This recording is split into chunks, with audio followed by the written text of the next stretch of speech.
Halo, Assalamualaikum warahmatullahi wabarakatuh. Bertemu lagi dengan saya Firman Panipahan. Di kesempatan ini saya berbicara soal dalam tanda petik merasa tidak sendirian itu penting. Oke. Banyak orang yang merasa di dalam sebuah komunitas ataupun ya berbagai macam kehidupan sosial berkeluarga atau macam-macam itu. Ada orang yang merasa capek sendiri, ada yang merasa kerja sendiri, ya karena dia merasa sendirian gitu. Kenapa merasa sendirian itu muncul? Nah, mungkin itu dulu yang harus kita bahas sebelum bagaimana menangani ya atau menanggulangi persoalan ini gitu. Persoalan ini semacam momok atau penyakit yang selalu ada di dalam realitas sosial kita gitu. Baik itu ya komunitas atau organisasi apa sebagainya, tiba-tiba ada orang yang merasa dia lebih berjasa. Itu juga akibat dari merasa sendirian. Ada dampak lain, tiba-tiba dia hilang dari perkumpulan gitu. Ya mungkin juga nauzubillah ada orang yang bunuh diri karena problem sosial, ada problem ya macam-macam, dia tidak sanggup menghadapinya. Kenapa? Karena dia merasa sendiri. Ya, di dalam perkuliahan ada orang yang merasa sendiri, akhirnya dia tidak, ketika dia tidak mampu mengerjakan sesuatu, akhirnya dia mengabaikan dia dan dan mencari sesuatu yang bisa melegakan dirinya. Anak zaman now itu banyak merasa sendiri karena mereka sejak kecil ya Gen Z ya hari ini katakan Gen Z itu sejak kecil mereka disuguhkan dengan permainan individual, komunikasi individu, akun sosial itu mereka sudah punya sejak SD bahkan, dan itu memiliki ya, akhirnya memberi pengaruh gitu kan, pengaruh kepada diri. Akhirnya dia merasa bekerja sendiri apa sebagai semuanya sendiri, hidup adalah diusahakan untuk diri sendiri dan seterusnya. Pemikiran itu bukanlah kemandirian. Pemikiran yang saya sebutkan tadi merasa sanggup melakukan sendiri apa sebagainya. Itu justru penyakit. Semua orang ya tentu bertanggung jawab dengan dirinya sendiri, tapi merasa bekerja sendiri untuk dirinya sendiri itu kekeliruan yang besar.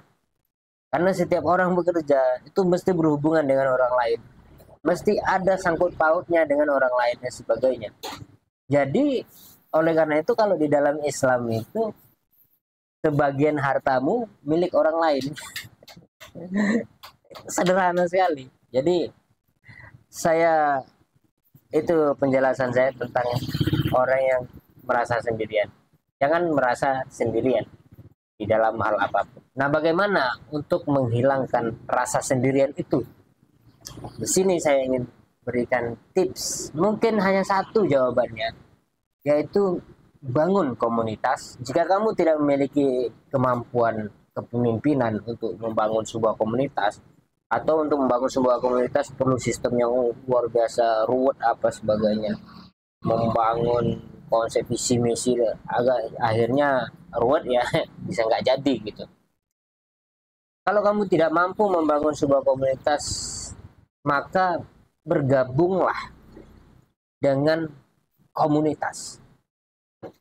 Ya komunitas itu nggak mesti ya komunitas sastra atau komunitas penyanyi dangdut apa sebagainya, ya nggak begitu. Komunitas itu adalah sebuah kumpulan, baik ada namanya atau tidak.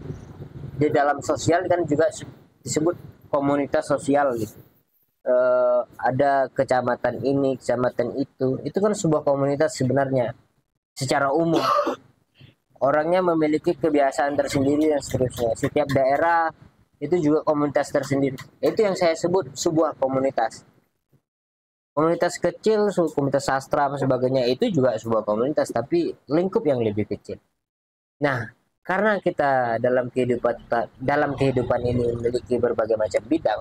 Misalkan saya adalah seorang content creator yang suka ngomong sana kemari dan sebagainya, maka untuk saya supaya tidak merasa sendirian, saya harus mencari support system atau sistem yang bisa membangun kepercayaan diri saya bahwa apa yang saya lakukan ini adalah sesuatu yang baik, sesuatu yang positif, memiliki dampak masa depan dan sebagainya. Itu penting sekali. Oleh karena itu sistem support itu diperlukan oleh saya supaya saya tidak merasa sendirian, tidak merasa berjuang sendiri, tidak merasa apalagi misalkan ya sok-sokan sendiri gitu, bahwa setiap orang butuh orang lain. Nah itu konsep dasarnya itu. Ketika kamu merasa sendirian, maka sesuatu yang pasti terjadi adalah konsistensi selalu terganggu. Mood apa namanya? Mood itu apa ya? Semacam rasa setiap orang itu turun naik. Kalau dalam Islam disebut iman. Iman itu turun naik gitu ya. Maka perlu support system untuk menjaga semangat itu terus tumbuh dan tumbuh. Barangkali itu yang dapat saya sampaikan. Wassalamualaikum warahmatullahi wabarakatuh.